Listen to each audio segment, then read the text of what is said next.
Beləliklə, onun burada 2 sualı var və bir istəyi var. Birinci sualına gəlincə, niyə kədərliyəm? Mən Məhəmməd Peyğəmbərə sallallahu aleyhi və aleyh və onun əhl-i beytinə edilən zülmə görə kədərlənirəm.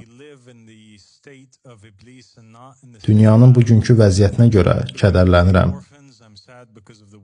Adəmin dövləti deyil, iblisin dövlətində yaşadığımıza görə kədərlənirəm. Yetimlərə, dul qadınlara, hər gün öldürülən və qətliyama məruz qalan insanlara görə kədərlənirəm. Dünyanın cəhalət içində olmasına görə kədərlənirəm. Yeryüzünün zülm və ədalətsizliklə dolduğuna görə kədərlənirəm. Biz Ali Muhammedin sallallahu aleyhi və aleyh qurtuluşu üçün dua edirik. Hazırda dünyada sevinməyə bir səbəb yoxdur. Allah Taala yer üzündə hökmran olana qədər kədər mənim və möminlərin qəlbindən çıxmayacaq. İkinci sual isə Həftüş Şərif kitabı haqqındadır. Həftüş Şərif mistik bir kitabdır. Bu, çox uzun müddət gizli qalmış bir əlyazmadır. Və inanclı insanlar arasında nəsildən nəslə gizlicə ötürülən, qorunub saxlanılan sirli əlyazmalardan biri idi.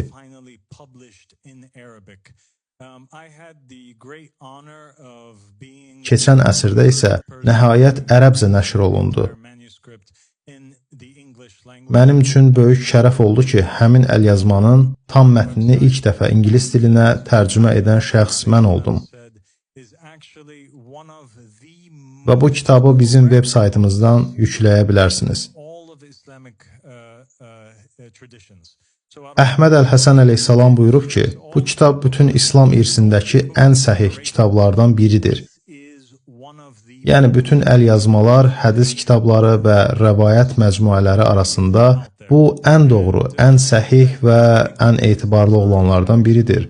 Məncə, bu kitabı oxumağa vaxt ayıran hər kəs bu nəticəyə gələcək ki, bu kitabın adi bir insan tərəfindən yazılması mümkünsüzdür.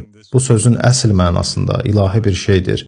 Və Əhməd Əliyə dua etməyimə gəlincə, mən sənin üçün dua edirəm, qardaşım, və bütün möminlər üçün də dua edirəm. Elə bir gecə yoxdur ki, dünyanın hər yerindəki mömin, kişi və qadınlar mənim fikrimdə və dualarımda olmasınlar.